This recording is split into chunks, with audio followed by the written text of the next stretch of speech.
What's going on, and welcome into your casual gaming news conversation for this week. I'm Nick, that's Connor. This is your weekly gaming news podcast from Co-op 64. Connor, how are we doing tonight? Doing good. Some late night podcasting Thursday night, the night before the subathon. Happy to be here with you. Happy to be talking about video games. I'm happy that you're here, and I am happy that there is not a buzzing noise outside my home right now. It has been all freaking day just hearing these saws going. It's a saws at a giant ass wood chipper, just like nonstop. So it either would be the low hum of a saw, or the wood chipper would get going, and you're like, oh, now they're really cooking out there. And the entire time, I'm just annoyed as shit. I definitely had a moment today where I grabbed the pumpkin spice latte, go take the turn, and I'm about to turn onto my road, and I go, nah, let's just drive around for an extra 20 minutes because it's at least quiet out here. At least the fantasy footballers don't have in the background as I'm trying to listen about Chase Brown. It's funny. You and I both have had issues outside of our windows in our respective apartment complexes. I've had them building a bridge, it's more like a ramp, for the last 2 years now. They put a sign up saying this road will be closed for 587 days. They've been working on this in bursts. So they are finishing in December, though. That's I think nice. if that timeline checks out. So I'm very excited to not have jackhammers going off at 3 a.m. randomly on like a Saturday morning. That'll be very nice. It's been funny because you say they're building a ramp. My mind goes to like the GTA clips that appear beneath like Family Guy clips where you get the ramp off and it goes and it's spinning. I'm imagining they're building that outside your apartment, and that makes me want to go and be like, when are we hitting this ramp, dude? Like, when are we? I know there's probably like a ramp off a highway sort of deal, but that my brain goes to like, can we like send it off the? Also, let me just skate down this ramp. I had the fact that I have not hopped into skate yet is fucking bananas to me. Like that seems so up my alley. I loved playing Tony Hawk earlier this year, and now I just want to skate down this giant ramp. You want to know what else I want, Connor? Top in the housekeeping, of course. These segues, they keep getting better and better. Go over to patreon.com/coop64 to make this show happen. If you're over there already, thank you so much for your support. It really means the world to us. And if you're not over there yet, you can go for the cheap price of $5. Get this show 3 days early. Get the casual gaming conversation 3 days early, and a bonus episode of the casual gaming conversation each and every week. We've had fun ones where it's been reviews the past couple weeks. We got a spoiler cast for Hades happening this upcoming week. It's going to be awesome because the only Rogan plays games joins up with me to talk about Hades for over an hour. It is terrific content. Shout out to Rogan for joining me, having the conversation that I want to have so desperately because Connor is not beating this game, and I'm like, I need to talk about this now. And he showed up and showed out. Dude, I saw his short form review today for Hades 2 on TikTok, and I was like, man, this guy's spitting bars. Dude, this is so well written. He's getting me hyped up for this game that I don't really have a lot of interest in myself. But I'm like, man, he's really selling this. It is legitimately one of the best podcasts we've ever shot. And shout out to Rogan. Like, I cannot go and plug his stuff enough to be like, he's freaking amazing at what he does when he comes to talking about indie games. But us having this pure shared loved over this game is just so much fun. Like, we're both in a spot where we're like, I just freaking love this game, and he just freaking loves this game, and we both give our short overall thoughts. We hop into bosses, locations, characters, character designs. Do we talk about the fact that this game is just like freaking arguably the best game this year? Yeah, we do. And if you're also on that wave, come and join that conversation. I have ran out of Hades 2 content to consume from major video game outlets. So I said, fuck it, I'll do it myself. That is the level in which we are all about Hades 2 with him and I. It was a great conversation. You're not going to want to miss it. Literally one of the best podcasts we've shot this year. And for a casual gaming conversation, we've already shot it. It's a 2+ hour interview of me interviewing Brady, talking about his early days of video games, talking about meeting Connor and like the boom that he had with like story games and that time in his life, joining Co-op 64, what that has done for his video game knowledge and his desire to go and play more titles. And then we even look ahead to 2026. We start with 2 beers each on the table, and we do not end with 2 beers each on the table. We drink a little bit more. It is a great podcast. And like by the end of it, it's my favorite type of podcast, because by the end of it, I hope that y'all feel what we felt, which is just we're just 2 guys having some beers, talking about some video games, having a great time. A lot of people loved the Drunk Last of Us explains that him and I did. Very similar vibes to that, where we're just sitting, hanging out, talking about great ass video games. So get excited about that for Wednesday for free feeds, and then Sunday for the Patreon feed. It's a great episode. At the $10 tier, you can get Recollection Retro, exclusive TikToks, and the Co-op 64 podcast or conversational podcast. All of them are freaking awesome, and we love the support that is over there at that $10 tier. And at the highest tier, the dearly beloved tier, you get your name read at the end of each and every podcast we do here at Co-op 64, alongside getting the chance to write in a topic for the for the Co-op 64 podcast and be that 4th chair. We spin a wheel, whatever name pops up, we go and read that topic. We've done Skyline. We've done LeBron James. And there's other ones that come to mind of just being like great topics. The fact that LeBron James will never not be one that goes and pops in my head is pretty wild. And then Skyline was the most recent one. But I assume in about 3 to 5 years, when we're still doing the Co-op 64 podcast, LeBron James will still be the one that I go and talk about when I'm doing my personal intro, because it's ridiculous. I'm surprised you didn't shout out the mail. That was a top tier podcast topic. Come on, man. Connor delivered the goods by talking about mail. It was funny. I was listening to Gamecast today, one of the kind of funny podcasts, and they brought up like the fact that somebody's listening to that podcast, the podcast that was currently being done by them, like driving around the UPS truck, and like multiple people wrote in and be like, "Yep, if you are listening to this podcast and you are someone that delivers the mail, let us know. Pull over. Don't text and drive. We don't want that. But then let us know. We know that Cood from our community does, but I don't know if he listens to us while delivering mail. I need to know, does someone have like us just like bumping, like going loudspeakers, delivering mail, listening to me freak out? There was multiple comments on the Co-op 64 pod when the topic was mail, saying that they work for the UPS or USPS or FedEx. Yeah. So I think we have a big mail delivering audience. Thank you so much for delivering our mail and keeping our packages safe, except for UPS. Connor freaking hates you. Over on Twitch, it's a big week. We are currently shooting this the eve of the Red Dead Redemption 2 subathon. If you are watching this over on Patreon, most likely we are still live. Go and get excited, hop over to Twitch. Just make sure that I'm doing well. You know, I'm not afraid to ask to make sure to brighten my spirits. There's a chance I'm streaming for 100 hours. I would love to hang out with you and yap it up about video games, especially on Sunday, Connor. Sunday is going to be interesting because this is the first Sunday we've ever done a long stream like this, and football's been on. First time ever. We've never done a stream like this where there is football adjacently on. And guess what? I'm not going to be watching it.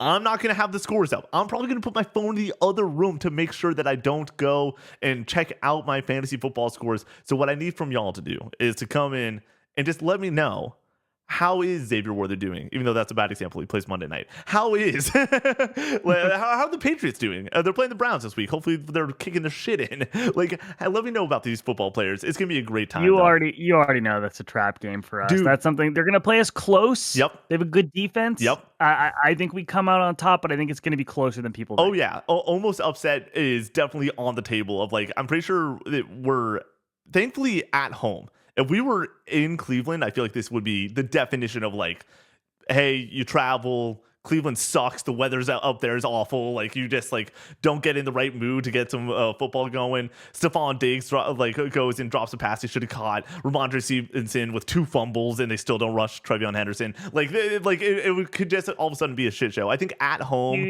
right now, after 3 weeks on the road, that New England Foxborough is going to be bumping on Sunday. It's gonna be awesome. on Travion Henderson, he must be terrible. Yeah. Like, he must actually be bad because there's no way Stevenson is fumbling the amount that he is, and they're just like, no, we're just not going to move the ball. Stevenson's also rushing like 3.5. Like, he's not doing great by any means on the ground. And Gibson's hurt too. Yeah, Gibson's out for the season. Like, so it's prime time Travion Henderson season, and we're just not using him. Yeah, well, no joke. I think you nailed it. He's just not ready. He like that just has to be what's up. That's your New England Patriots rock block. But once again, we are going to be live Friday. By the time this comes out, we are live right now. If you are watching this on Patreon, even if you don't plan on going and subbing or anything, just come hang out. It really does mean the world to us. Like, seeing that number go up, it normally with Twitch, like, you get more and more people in because you go higher up on the page. Even if you're not planning on watching or sticking around for a while, turn it on in the background, make sure that it has audio, otherwise it doesn't count for a view, and hang out for a little bit because it really just gets the show out to more people. Let somebody know about it. Like, hey, what are you doing this weekend? I'm locked in watching the boys on a subathon. What game? Red Dead Redemption 2. I love Red Dead Redemption 2. You can make a new fan of Co-op 64 today. I felt like that was like a legitimate advertisement, like the today, like. It felt like a Geico ad or something. I don't fucking know. It's late right now. We're shooting this like the freaking trees didn't stop until like 9 p.m. Y'all. It's been a long fucking day. Anyways, on Tuesday, the big thing is we plan on being streaming till Monday. If you're watching this on Monday, there's a good shot we are still streaming. Hopefully, I don't plan on beating this game by Sunday. There's a good chance we beat it on Monday. So hopefully, we're still streaming and doing that whole thing. Please stop by, hang out. Tuesday, when it comes to streaming, I'm either streaming Red Dead Redemption 2 when we're finishing that out, or we finish it on Monday and there's no stream on Tuesday. I'm going to take the day off, recover, become a human being, touch some grass, mental health day, right? And then Wednesday, Connor will be back with Silent Hill 2, beating Silent Hill 2. It's going to be awesome. Thursday, the return of Final Fantasy X. I'm sorry that we're taking basically a full week off from Final Fantasy X. I want to get back to it as much as y'all do. Like, Final Fantasy X, really good video game. You're not going to want to go and miss that stream. So that is just the plans for streaming. What's up? Your clips of Final Fantasy X are making me like reassess in my mind how I feel about that game. Like, with your excitement about it, I'm just like, man, like, this game's really good. Like, I played it earlier this year. I loved it. I had a great time with it. But seeing you react to it and seeing some of these scenes again, I'm like, man, this game's just really special. I'm excited for you to keep playing it. Yeah, I'm stoked to keep it going. And I'll tell you this much: I'm more attached to it than 9 and 7 OG. Like, immediately, like just the way that the characters are starting to develop. I got to the cringe ass laugh scene. I didn't know that was a thing, and boy oh boy did that put a smile on my face. It's if you have the context for that scene, it is a totally fine normal scene. Yep. People take the laugh out of context and be like, look how bad the voice acting is in this game. It's like you need to know the context for the scene. Yeah, and it's great. It is a great scene. If I see somebody clowning on that scene, I know that they probably haven't even played the game. Well, the nice part of it too is like it allows you to legitimately emotionally connect to both characters in that scene. I'm trying to keep it vague, but it's like, dude, like when I'm around like people I care about, I'm able to be my full cringy ass self. But also, like, I remember before, man, this must have been like right before college finished up. One of my buddies, like the like interview power pose, like where you go and like put your hands on your hips to like go and like trick your brain into feeling powerful or whatever. I just remember like before like an interview, and like I'm pretty sure it was Braden, but it might have been our roommate Ben. It was Ben. Him and I both just going and like standing up and like fully like chest fully out. Like, but I'm like, this is ridiculous. If anyone saw this would be like the most embarrassing thing. Like, we're just two dudes on our balcony just. And I'm like, what is happening here? But it did work and everything. Very similar to being like, is this cringe? Sure, but am I comfortable? Yeah, and that's what that connection is between those two characters in that moment. And so I'm totally there for it. I like their characterization there. Weekly check-in. Who's your favorite character at this point in the game? Yuna. Yeah, nice. I think that Yuna. So I went from Waka to Yuna. Okay. Yeah, I for me, we all know I love my dude bro characters. Ryuji in Persona 5 is still probably my favorite. Him or Sojiro. Oren's climbing up the ranks though. Oren's so fucking so cool. That's what I thought you were going to say. I thought the power rankings would change with his introduction, but Yuna definitely continues to get stronger throughout the game. So and that's sort of where I'm at. I also really do like Titus. Oh, sorry, I'm on a podcast with you. I really like Titus.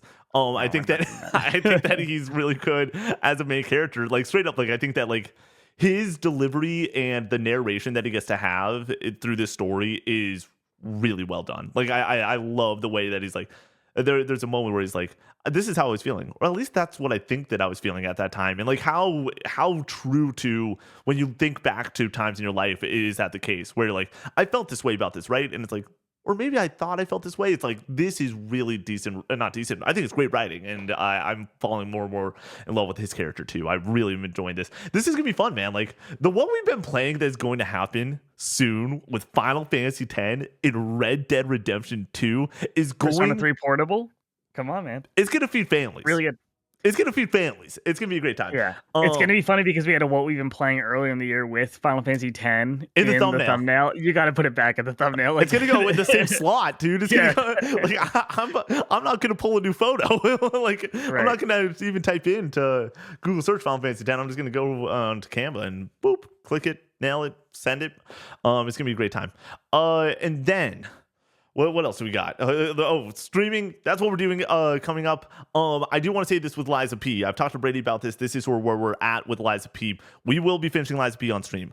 Most likely, we will be in the next 2 weeks, like 2 weekends after the subathon, doing a long-ass Liza P stream on one of the weekend days where we can knock out a whole bunch of that game. The plan is for that to be posted on YouTube. There are shockingly, and this is what it's all about, this is why we do it, there's shockingly a large amount of people that go and hang out with us and listen to those playthroughs and love being a part of it. And we thank that audience so much that is over there. Like every single time, like a couple hundred views, it's like, oh, that's not a lot. But there are people that show up for that.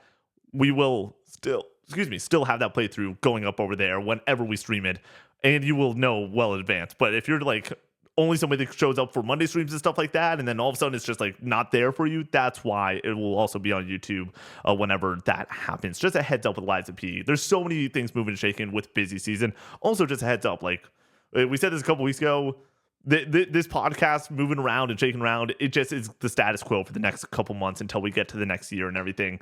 It just is what it is. But we want to make sure that we are always got the podcast for you when you expect it. You always got the streams when you expect it. You always got the TikToks when you expect it. But this is just sort of the concession that we need to make with our time to make sure that they get done. Because right Feedback now, yeah, is welcome though. I want to know how you guys feel about the virtual pods and if it takes away from the experience for you, and so we can adjust accordingly if we need to. Yeah, and Connor nailed it. Like, feedback's greatly appreciated, and if like it's like, hey, this sucks without it, then we will start to move and shake things in other ways. But as right now, this is sort of going forward the current deck that we have stacked for the rest of this year, and we're gonna still try to get in-person pods happening, especially with main pod, CGC, and with bonus pod and stuff like that. But right now, the time is at the definition of a premium. Like, it is insane how little time we have. And then also we're still doing things like 100-hour subathons when we get the chance. So get excited about that. The pods that we have coming up, we got a lot of good stuff coming up. GOTY season coming up,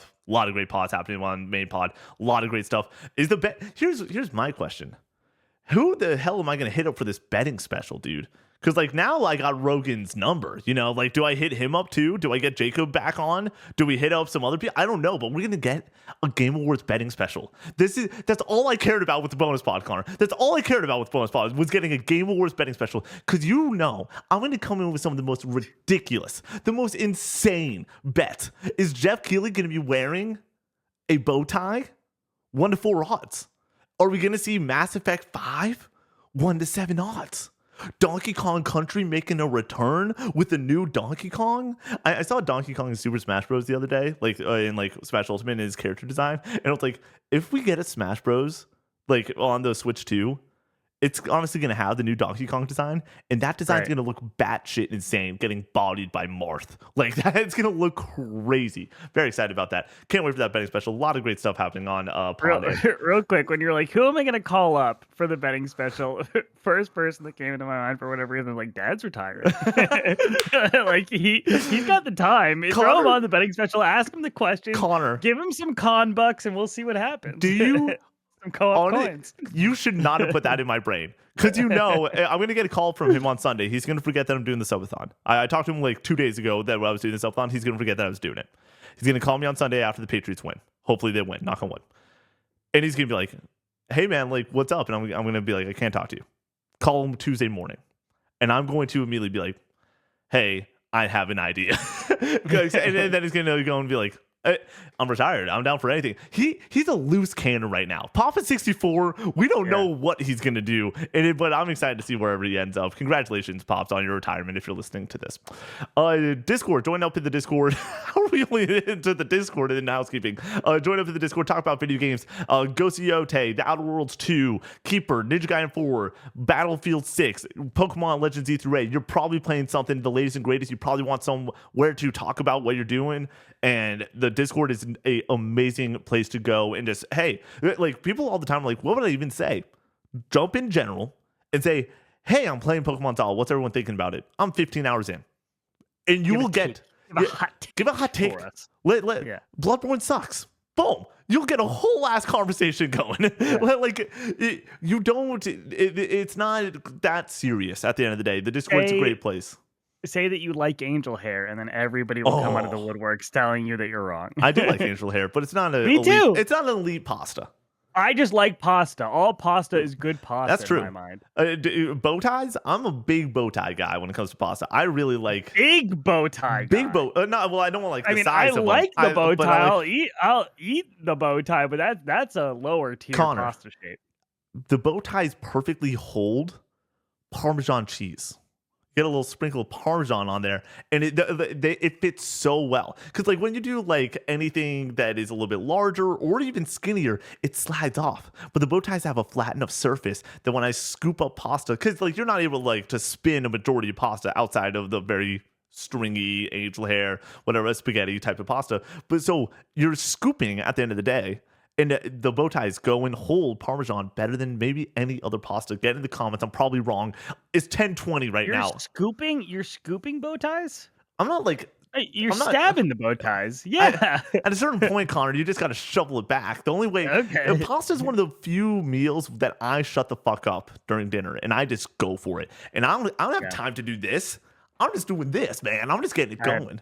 I had some bolognese tonight. It was pretty good. Pretty good. I had... Oh, dude, I went out to go and grab Panera because I really needed soup. And I didn't want to make soup at home. And so I was like, I'm going to go to Panera. Panera, the one that's by my place, closed down. Just gone. Rest in peace. And so I was like, what's close? Got Skyline. And dude, I'm on the way back from Skyline. And I just say, screw it. Let's also go to McDonald's and grab a Coke.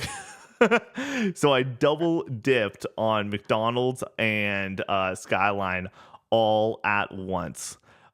It was a lot. Merch. Go and pick up merch, co64store.com. Review us over on Apple Podcasts and hop into the comment section. Let us know what we screw up as we screw up so we can set the record straight on the next podcast. I don't think that there was anything there from the previous episode, but just let us know and we will set the record straight. Headline: the next Xbox console is a premium system which shares some of the thinking behind the ROG Xbox Ally, Sarah Bond says.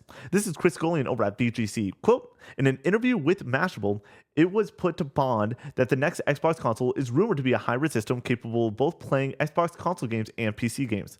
While Bond wouldn't be drawn into confirming or denying this, her reply did suggest that the next Xbox system will have a high price point and will share at least some things in common with the ROG Xbox Ally devices. Quote, well, I can tell you're right. That the next generation console is going to be a very premium, very high-end curated experience, end quote, Bond replied.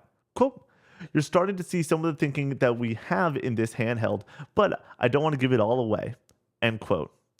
Connor, Sarah Bond talked a lot this week. I don't know if you were seeing these stories pop up left and right. We got another one here in a moment about the ROG Ally and the release of that and the price point there.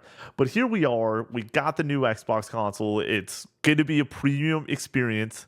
Where are you at with this console and with this news? And does this lighten your spirits and think that, oh, snap, this is going to be a good time? Or are we headed down a dark road for Xbox? I don't think it's a dark road, but I do think this is them waving the white flag to Nintendo and PlayStation on them ever being a mass market player in the console space. I think this allows them to carve out a niche with a bunch of smaller little audiences to propel this higher, more premium priced console and get an audience behind it. I think that splintered audience can be kind of broken down into a few camps. You have your Xbox hardcore that are going to be excited that at the very least their investment into this ecosystem isn't just going completely out the window with Xbox getting out of the console space. They can still go access their library, play first party games, play Game Pass, enjoy the Xbox console experience that they've come to know and love. Then you have the people who are looking to get a really high end, highest visual fidelity experience on console and prefer the couch experience to that on a PC. They want that more streamlined experience. They want to be able to sit on the couch, but they want to know that they're getting the best visuals. And I think they will be getting that on this future Xbox if this is priced accordingly with the specs that you would assume would go along with such a high price point. Then you have people who can still make an argument for Game Pass that you could potentially pay more upfront for the console, but you will make that money back by being in the Game Pass ecosystem. That argument has gotten a lot more dicey in the last few weeks with that price hike. But you could, if you're really diligent, you play a lot of games on Game Pass, or you're good about canceling it when you're not playing anything on it, you can make it cost effective. So you're paying more upfront to be in that Game Pass ecosystem. So I think there's a lot of little slivers there of people who could be interested in this console, but it is most certainly not a mass market product at this point. That is going to kill their competition with that they had in the 360 and Xbox One generation and somewhat in the Xbox Series X generation with Nintendo and PlayStation. But this allows them to be in a different lane from them and still remain somewhat relevant. But this is something that they can make a few units of, and by a few I mean a few million, rather than mass produce it and not have this like major investment into it, understanding that it's going to be more niche and for a more niche audience, and feed that audience and still make a good amount of money on it and make the Xbox brand viable. But are we ever going to move back towards the direction of the Xbox 360 generation with a product like this? No, it's over.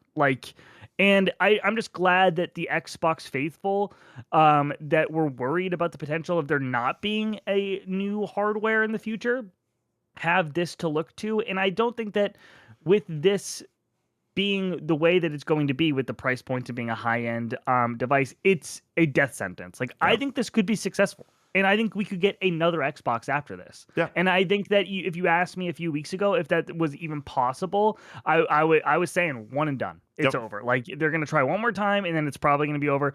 This is different enough from their competitors to be potentially relevant, and I think that's important for Xbox. I'm pretty similar to where you're at. I like the idea that obviously we say all the time, Xbox isn't in the business of making a few million. They're trying to push these console sales and make a shit ton of money. That's what you want to do. It's a business. But I think that at this point, they're not going to be able to make a console to come in that's going to compete price wise with whatever the next PlayStation is. It's not happening. Like even right now, you look at the current market conditions that continuously be brought up, and the way that PlayStation's only raised the console $50, where Xbox has raised it to $100, and then now currently $150 over the original price point of the Series X. That is a beefy amount of money that people are going to look at and go, oh shit, that sticker shock completely through the roof at a $650 console, especially when you are in a Target and right next to it, the PS5 is there at $550. So why not just go and say, screw it, we're going to be the best console on the market. And I genuinely think that there's a good chance that I pick up an Xbox this next generation and get excited to review it and get after it for the channel and stuff like that, because it's the best console on the market. This probably is going to be the best system to go and play Call of Duty on, and just by the sheer power that's going to be in this bad boy. This is going to be, as a console gamer, probably the best place to get my frames that I want when I do my first Cyberpunk playthrough. They did try this once though with the Xbox One X, where they're like, we are the most powerful console, and it didn't make any difference. Well, 100%, and it's not going to. They're running a completely different race though, especially when this is coming out the same I presume the same holiday season as a PlayStation, and they want to go and just get like, I don't think that's a guarantee, but I wouldn't be shocked if this is out 2027 in the holiday window. I think it would be smart to just get completely out of the way of PS6 and release a year earlier. I think that would be a Totally. good move. Just to you're doing a completely different race. You're making a completely different type of console. Don't even put it in the space of the PS6 so you can compare it. Yeah. Because we're doing something completely different. You don't want those comparisons right up to launch. The issue is, when does that come out? Because it needs to come out, in my opinion, before coming out after. I think everyone gets their PS6 and gets that ecosystem. 26. So you think it's next year? I think it's, if we're talking about the console we're talking about, yeah. If you're trying to differentiate and you want to just get that separation, and you will also have a year of getting to really tout like the difference between you and your competitors. Like, you are really given really high fidelity performance and high frame rates in comparison to the PS5, and it's obviously going to get tighter once the PS6 comes out. But the PS6 is probably going to be a more mass market product. We're talking about something that needs to be able to run games that also run on a handheld. Yeah. So like, that's gonna hold it back, like we kind of saw with the Xbox Series S and X this generation. People talking about how the Series S was holding back developers from pushing the hardware to its fullest extent. I think you could point to the PS6 and that handheld version and potentially a similar situation where I think these games are not going to. For third-party games, I think it's going to be a big difference between PS5 and this potential console. So if it comes out a year earlier, then the PSX, you'll have that comparison point. But even with the PS6 out, like, I still think that this is going to be markedly better when it comes to performance for third parties. I do also want to say that I forgot another niche group. It's the patient gamers. Yeah. The people who are going to be willing to wait for PlayStation games to come to Steam. And you and I both agree that PlayStation would probably prevent PlayStation games from being able to be played on a home Xbox console, but we don't know that for sure. Yeah. So let's say that that's not the case, and that you can play PlayStation games on this. You can play Spider-Man 3 a year after. If you're a patient gamer and you just want to have access to everything, because this presumably has Steam on it, there's another reason. If you're willing to wait, as somebody who's an enthusiast, I'm not willing to wait. Like, I want to play Spider-Man 3 on day one. So that is kind of a moot point for me. But there are people, I imagine, out there who would fit into that camp. I mean, you look to 2026, and if this thing is able to come out by the end of next year, which would be a huge win for them. And once again, I think that you're not crazy for saying that. I think that for a long time, there's been the talk of them getting out before PlayStation any which way possible. Wouldn't be shocked if we see this console at the Game Awards, by the way. Wouldn't be shocked at all if that is a Game Awards announcement. They did it for 2019. I could see it for 2025, and boom. But we're talking about a system that would be coming out the same year as, well, like going back to what Phil Spencer said on the stage, where it's like, hopefully we got a new Halo game next year. Hopefully and then we already know Forza's next year, and Gears and Fable, and like, talk about like just going like put like two of those put Gears and Forza out on the same day and release your new hardware, and that's enough to go and pick it up, even if it's all cross generation and everything. It's like, this is the best place to play those new and exciting games. And then you do one exclusive game out there with one of your many teams that you still have up and running. You put an exclusive on there that you can only play on that 2026 console. Put the other things on Game Pass. Toss in, you want to put a really good deal on there? Hey, sure, it's $9.99 and that sucks ass, but guess what? We're gonna do a year of Game Pass on there. We want you in that door. And guess what? That's now $360 that they're taken away. Like, they're not going and having for their consumers, but you need to get people through the door, and the best way to do it is basically, even though they're losing that money by them not having it, there's certain gamers that wouldn't even get through the door of buying a $1,000 console, and that's where I'm at with this. Is $1,000, $999. I do think that that's probably the area with this one. Like, what's the difference? And this, I know that there is a difference. Don't get me wrong, but really, what's the difference between $799 and $999? I know it's $200. That's a lot, but guess what? For me, both of them are a fuck ton of money. Like, that is it. Right. Like, I'm either spending a shit ton or a shit ton. The second you get around that $500 to $600 range, I'm like, that's a home console price nowadays. That sort of makes sense. PlayStation in 2020 was $500. Same with the Series X, like with the disc drive, that sort of checks. 600 is sort of where I expect the PS6 to be around. If they're able to go and take a loss in some areas and get it to 500, holy shit, what a W that would be. I don't see that happening. But like 500 is the handheld. exactly. And then Yeah. 700 is the big boy. That's my assumption. No, I think you do 5 and 6. Yeah. I think that's possible. I mean, that would be a game-changing level of excitement of like, hey, this is still on the cheap end. But once again, as like you said, we are an enthusiast audience. I assume that a lot of people here that are listening to this podcast are listening to a video game news podcast that two jabronis are shooting at 10:30 at night right now. Like, you're going to want to show up if you are able to and have the means to these moments and be like, yeah, like I want to get the new and exciting thing. Like, I wouldn't be shocked if there's people in our audience that like pre-ordered Xbox ROG Allies and like, or that enthusiast way of like, I want the new thing. You're probably going to show up day one for the most powerful console that's on the market. Also, can we talk about that? Like, I'm way more inclined to buy a $1,000 console than even a $1,000 PC or a $1,500 PC because I like consoles. Like I have this beefy rig because I kind of have to. Like, I don't even utilize it for gaming basically ever. Somebody asked me, they were like, hey, so are you a PC gamer? And I had to think about it and really think about the last time that I like played a PC game. And it was probably Valorant like 7 months ago at this point. I don't play games on my PC. And I know that there's a lot of people like me that don't want to play games on their PC. They want to be on their couch. They want to be in their home setup. Maybe you have a home theater setup. Maybe you have like, this is what you do and you just want to sit back and have a big ass screen. You don't want to play on a monitor that isn't that massive. And so having that setup and having that juxtaposition to be like, I'm never going to buy a freaking PC, but I want a console that kicks ass. This is going to be that for that gamer.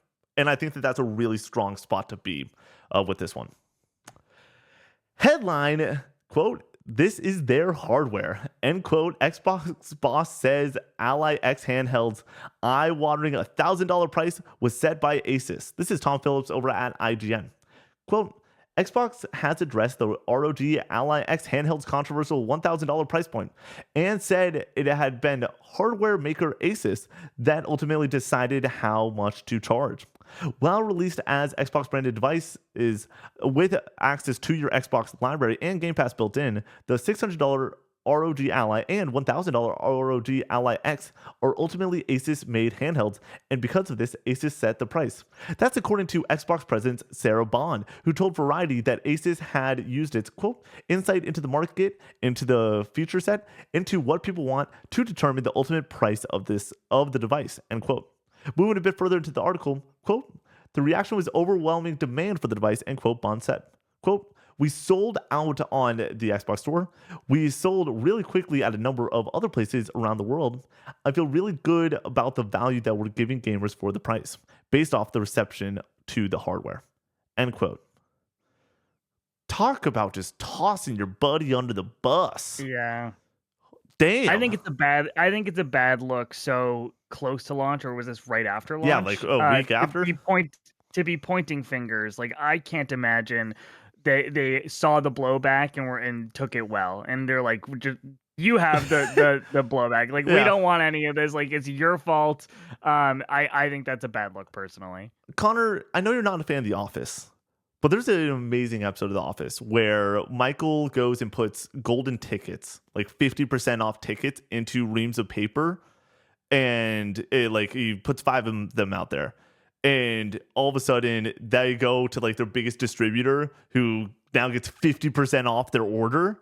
And it's just like, oh shit, that's like an awful idea. So then Michael goes and convinces Dwight to take credit for it. And then surely enough, it ends up working out in their benefit that Dwight went and they're like, now we're their full-time paper provider, and it worked out amazingly, and Dwight get a raise or whatever.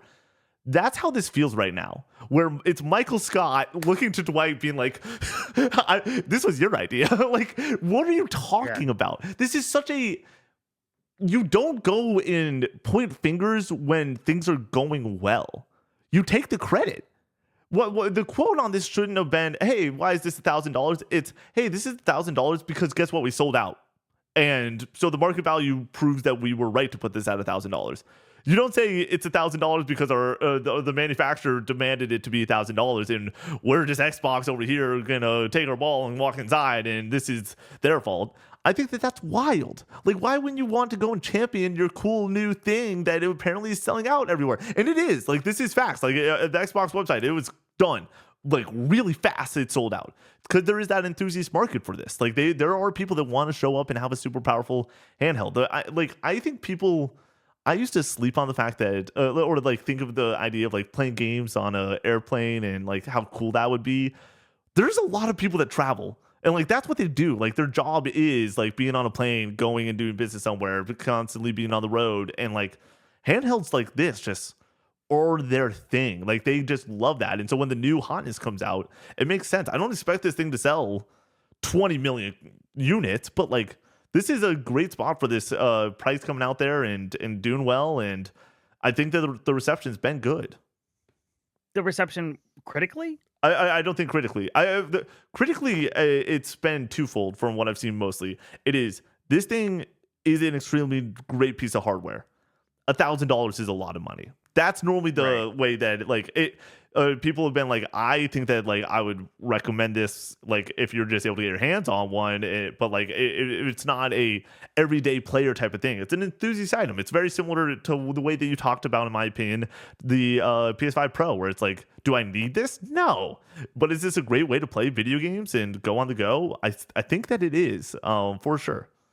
The read that I got from reviews, I did see some stellar ones for sure. Like I think IGN gave it a 9, but like the Kind of Funny crew talking about it, like it sounds like for $1,000, there's just a lot of caveats. Yeah. And if you're paying that price, like I don't think there can be this many. Like the screen's apparently not great. Apparently the plastic feels a little bit cheap.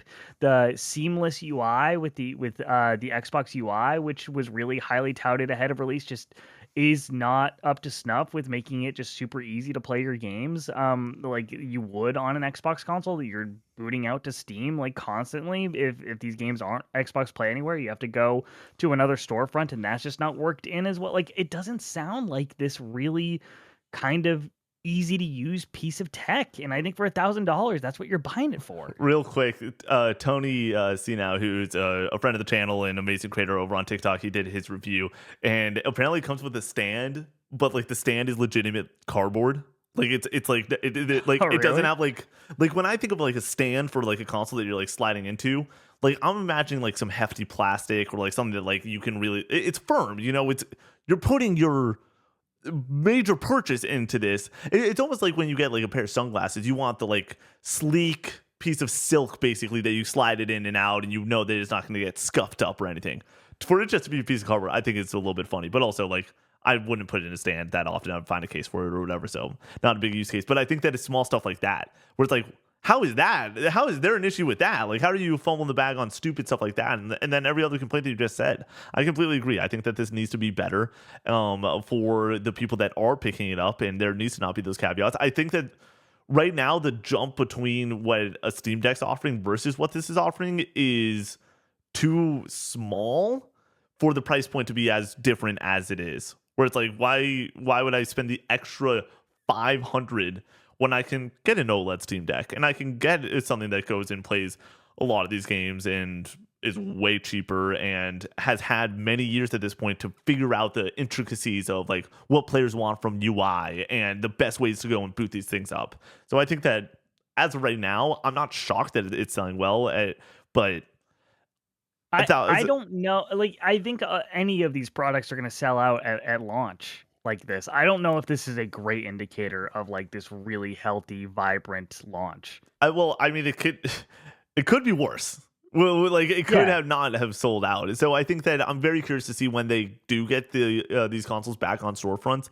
I'm curious to see if the story is in 6 months' time when we're reviewing what Saros and 007, if the headline is these things are collecting dust on shelves, or if they're still having issues getting this out to a market that really is still asking for $1,000 PC handheld. And don't get me wrong, I would love this thing to be super successful. I want an Xbox win so badly. When was the last time they had an absolute slam dunk? High Five Like Rush. even there. I said Hi-Fi is it Rush. that or Indiana Jones? Yeah. Maybe, and even that is kind of like iffy. There's some people who don't really love that game, and it didn't exactly light the I world mean, on fire either. I loved it. I I thought mean, it was great. we can I love a lot of Xbox games, but like I just want this universal slam dunk type moment. This maybe not something on the level of God of War, but maybe it's something on the level of Ghost of Yote, where there's a few people who are like, but like for the most part, a lot like it feels like this really hype, exciting launch, and I feel like we haven't got that from Xbox in a long time. we can bring this up. I've been playing The Outer Worlds 2, and I was trying to get that done for review, and there's just too many things happening. But I put like 16, 17 hours into it, and like I think that game's great. Like I'm having a great time with it. But I get what you're saying, where it's like even this isn't a slam dunk. What, 84 on Metacritic right now, or something like that? Like it's not just like a two-hander, like hell yeah moment. I'm right around there. Like progressing through this game, or I'm probably around that 8-ish area with it, and it's like, where's the 9? Where's the 9.5? And for me, Hi-Fi Rush 9.5, one of the best games I've ever played. I stick by that game being just fucking phenomenal. But other than that, it's like it's been since 2021. I'm looking for an Xbox game where it's like you gotta play this, dude. And that was kind of Hi-Fi Rush. Yeah, I guess dude, probably the last one. I mean, Hi-Fi Rush had a obviously buzz of like it drops and it's a shadow drop and everyone's super stoked on it. But like the people that all hopped in were all just like, whoa, like damn, like maybe this game should have had the marketing cycle and should have been like touted as this cool, new, and exciting thing, and turned this team into your next Double Fine of like, hey, let's make a super creative team that's all about doing weird shit and like solely unique experiences. Like there hasn't been a action game that plays like this that I've ever played before, with the amount of rhythm and this art design and Saturday morning cartoon fully coming to life. Like that was such a moment, and it really did feel like a moment where like everyone, even like the mid-year podcast cycle was so exciting, where it's like, where are we at with Cody? And it's like Hi-Fi Rush is right in that conversation. It ended up on number 3 or 4 on a lot of major outlets list, which is fine. It was a great year in 2023, one of the best years in gaming history. I still think it might be the best year in gaming history. But like that was the last time that we had a certified dub. Other than that, like it was when Halo and Forza dropped like a month and a half apart from each other. It felt like they were eating good. Like I was eating good. I was excited to play these games. I loved having a Game Pass subscription at that time. But like right now, we're coming off of Keeper. Outer Worlds is coming out, and like I'm excited for people to talk about it and see what the reception is from the public on that one. And Ninja Gaiden 4, people are enjoying Ninja Gaiden 4 quite a bit. Like a lot of the same sentiment on reviews is right where I'm around that 7.5, 8, 8.5-ish area. But like, where's the two-hand dunk? And I think that like this handheld kind of could be that two-hand dunk of just, if it goes well, if it keeps on selling like this, at least there's going to be the hope is that like we don't have two headlines that feels like it's Xbox stepping on rakes potentially, and it's not good sunshine moments. I miss good Xbox stories. We haven't had a good Xbox story, it feels like, in months. I think next year could be that with Halo and Gears and Forza and Fable. I really hope they deliver on all of those. Connor, at this point, Brady and I were definitely feeling the spirits, and I asked him a question, and I'm going to ask you that exact same question. You can close your eyes if you want. You don't have to, though. Door number 1, you have Saros, Marathon, Marvel Tokon Fighting Souls, and Wolverine. Door number 2, you have Fable, Gears of War Day, a Halo experience, and Fable. Did I say Fable? Or Forza. Forza. Which door are you pushing in? I'm going in the PlayStation door. Really? Yeah, every day of the fucking week. I mean, like, do I think any of those games that you just said on the Xbox side are going to be better than Saros or Wolverine now? Yeah, Forza Horizon 6 will be. Okay, but I'm not a racing game guy. So like, there's that. I know it's interesting because like I think I'm on the Xbox side of things because Forza. Like at the end of the day, that's my most anticipated game probably next year. And then Wolverine's around like that 5 area, you know. But like, give me a new Forza game. I need to see what Fable is. But I do like what you said. Where's the confidence? There's no confidence, and it's not deserved at this point. The only thing that I have any confidence on that lineup of games from Xbox is Forza. We know Forza is going to be awesome. It's Playground. They just kick ass. But other than that, it's like, Are we going to be back in the same conversation we're in right now after a amazing month of Xbox drops where it's just all right, you know? Right. All right, we got to fly through these stories. It's getting very late. I got an early morning tomorrow. So do you. Headline: Resident Evil Zero remake casting seemingly found as lead actor refers to quote Project Chamber in his resume. This is Chris Gillian over at VGC. Quote: Last year, Dusk Gollum, who has a history of reporting on on the Resident Evil series, claimed that the remakes of Resident Evil Zero and Resident Evil Code Veronica were in development, something VGC also understands to be the case. Now, MP First has found further evidence which appears to confirm who will play one of the leads in the Resident Evil Zero remake. Under the voice section in the online resume of actor John McLaren, who played Star-Lord in the video game version of Marvel's Guardians of the Galaxy, McLaren refers to Project Chamber, which he says is a quote upcoming AAA video game, end quote, in which he'll be playing the lead role. Resident Evil Zero's main protagonist is Rebecca Chambers, and McLaurin bears a resemblance to its other playable character, convict Billy Cohen, making it possible that McLaren is playing the lead character in Resident Evil Zero Remake. End quote. Connor, are we going to be getting Resident Evil games for the next 3 years? And are you excited at the prospect of getting a Resident Evil Zero remake? I'm stoked about the cadence of Resident Evil games since RE7. It seems like the cadence has been mainline entry, remake, mainline entry, and then you have the two remakes kind of back to back with RE2 and RE3. Yeah. But those are supposed to be packaged together, actually. I think Imran Khan was the one who wrote that story or had that scoop or whatever. Yes. That was just a weird thing in the back of my brain. Yeah. There's I need to say this right now. But yeah, Resident Evil Zero is not considered one of the best in the franchise, but does have its truthers. Some people do enjoy it. I think this game is primed for a remake to kind of get all the rough edges off of it and kind of spruce it up, and make it better for modern consoles. And then they do this and they go to Code Veronica after that. I think those are two smaller spin-off quotes titles. Yeah. I know people really love Code Veronica. I know nothing about that game. Ben Starr, big Code Veronica guy. He was putting me onto that one. We were yapping up about horror games, and he's like, "You a fan of Code Veronica?" I go, "I've never played Code Veronica. That game came out before I was born, most likely." Yeah, so it's cool that you got to get to Resident Evil Zero before Code Veronica. I think this came out first. I think they do these two back to back like they did with RE2 and RE3. Yeah. And then you do RE10 after that. So I would expect this the year after RE9 though. Yeah, I think that we get 2026 RE9. I think 2027 we get this, and then I think 2028 we get Code Veronica.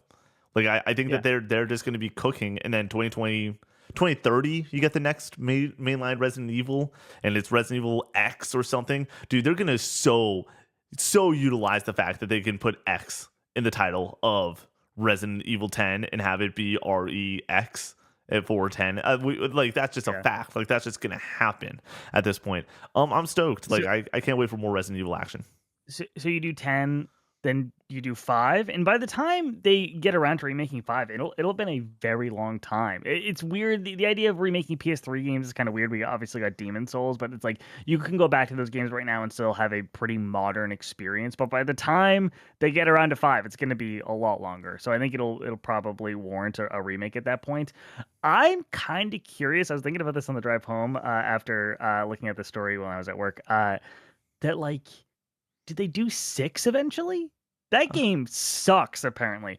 But I think it would be cool to take the bones of that game, the ideas in that game, and be like, what if we just got a redo? Yeah. And just fixed it all. And I think that's kind of cool. I think that's kind of a cool idea. I can't think of any other remake that would be like that. I mean, in movies or TV or anything. Because there's not another team out there right now that is remaking every game that they've ever made for modern consoles. It feels like, but it's kind of like the idea of I don't love the prequels. We've said this online multiple times. What if they were just we're just gonna do them again?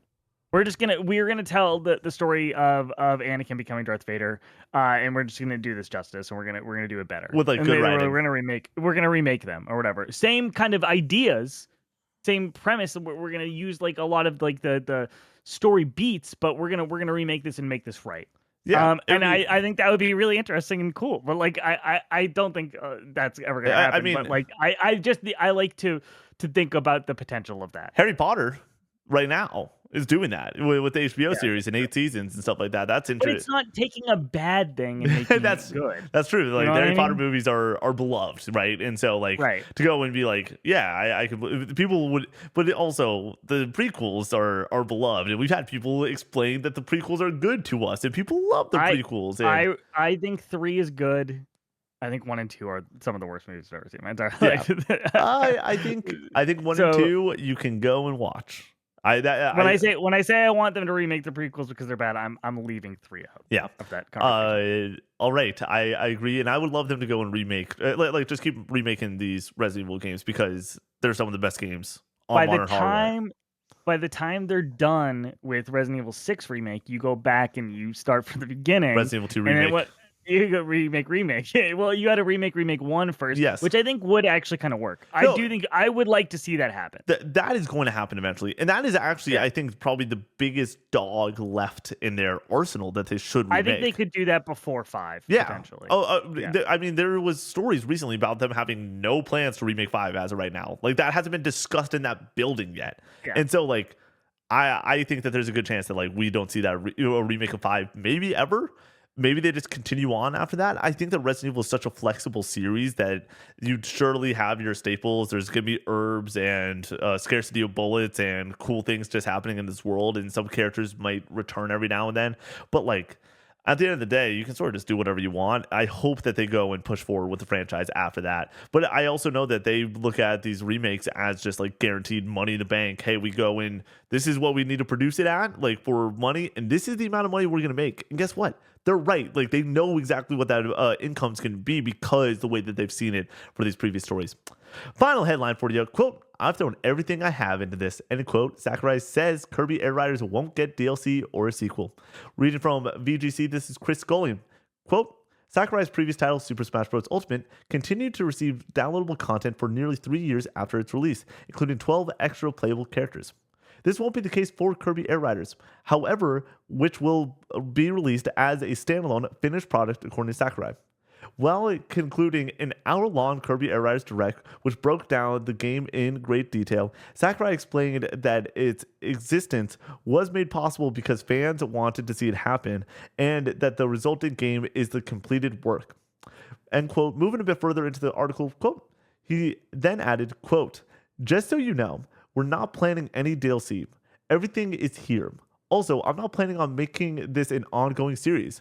I've thrown everything I have into this game from the start, so I hope you don't miss this opportunity. End quote. It was also confirmed during the Direct that a global test ride will take place for Kirby Air Riders next month. The free demo will be active on November 8th, 9th, and November 15th and 16th. Kirby Air Riders will be released on Nintendo Switch 2 on November 20th. End quote. Connor Sakurai's putting his whole ass into this one. Did you watch this Direct? Fuck no.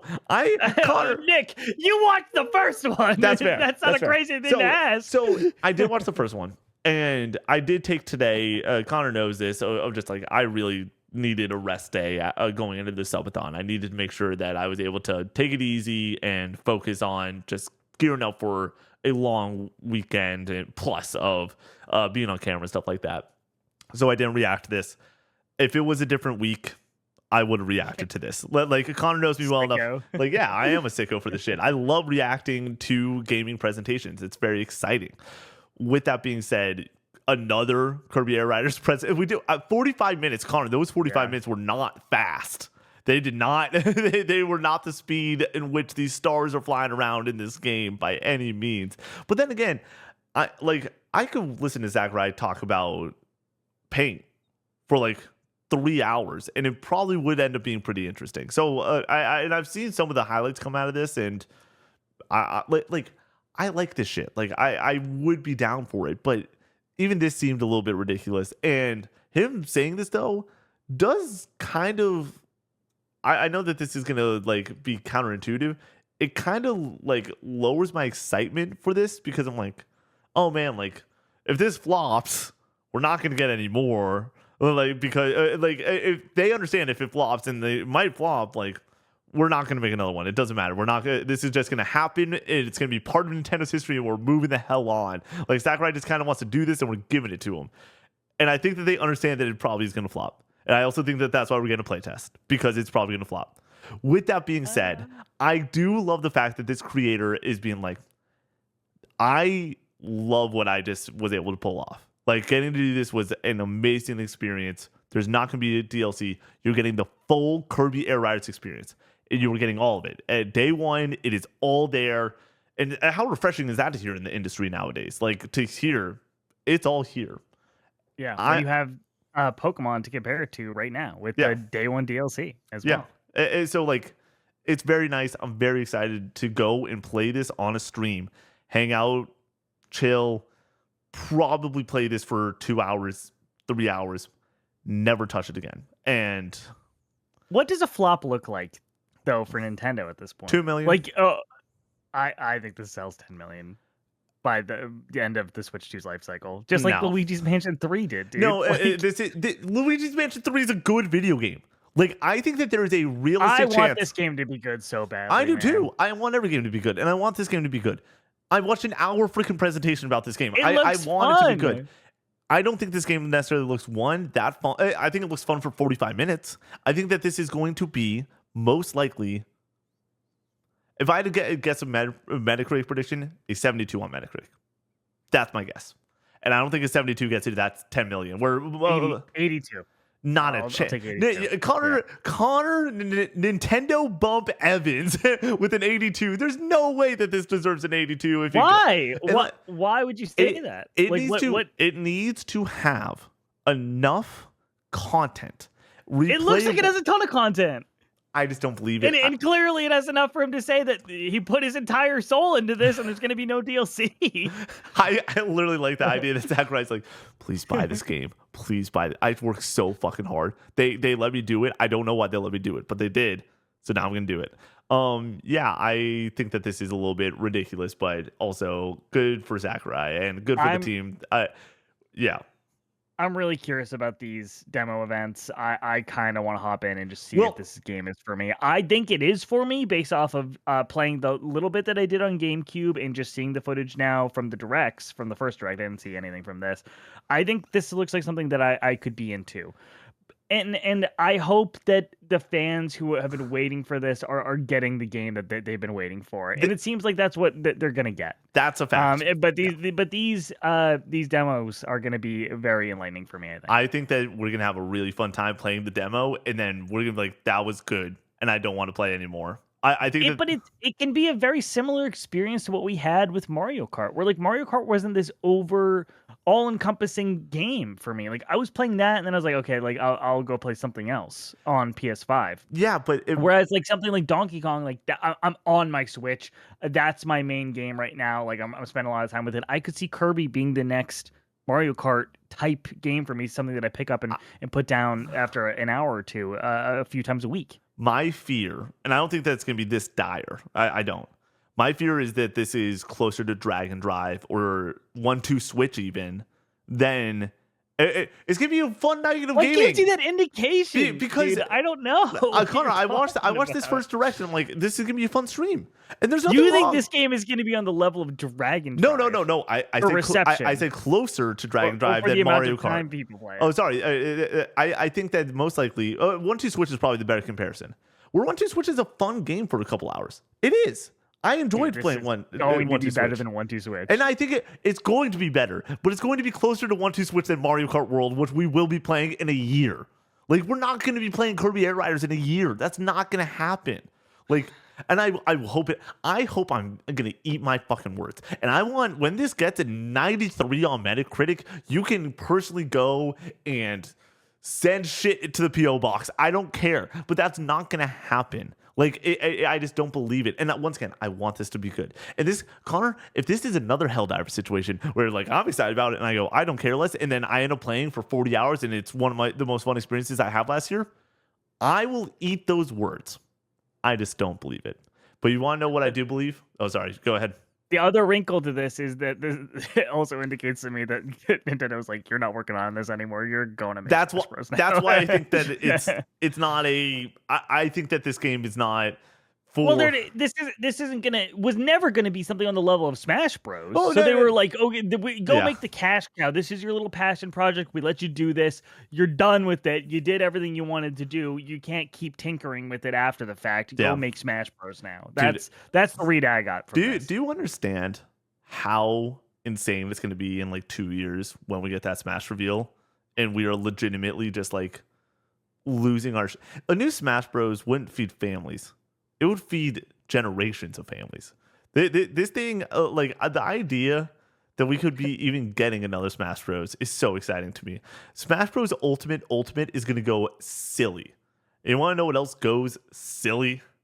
Being over on patreon.com/Coop64, where you can go and get your name read at the end of each and every podcast we do here at Coop64. Even when it is 11 o'clock at night, we still read through everyone's names. Thank you so much to the people that support at that high tier. Amazing members like JKP, Cash R, Pigeon Power, Library Daniel, Tyler, Trace H, Sir Shellis, Raincoat, Ooh Gracie, Chuzar, MG Dunbar, Mr. Munchies, Farmer Spud, Rocket Tater, Nofi, The Dankest Mike, Swampy Bits, Jaxie T, Tristan C, Sconesy C, Strachan 1978, Das Goopy, Diggleberg Rules, Senshiro, Hook'em Horns, Gonash, Easton C. Neutral Sphere. You skipped one. Oh, snap. got Kingdom Hearts Rules, Stooby Dooby, Crispy. DJ Zach B, See, when I skipped one, I went to the one after it and I got all lost. Uli. Jacob B, Big Mac. Metal Nate, The Patty Cake. Bear Pog, Cowboy Jesus. Mega, Yogi. Dom, Holnem. Colin C, Brack. Voodoo, Milky Sins. Alex the Golden, Andrew H. Master Diz, Cannon Fodder Games. Bad Fella, Only One Rufus. Drifter X1, Skirt Skirt, Goops. JMAT B3, Ali Benali. Michael. And Kingdom Hearts Sucks. Thank you so much for joining us on this episode of the Casual Gaming News Conversation. We will see you in the next one. Peace out.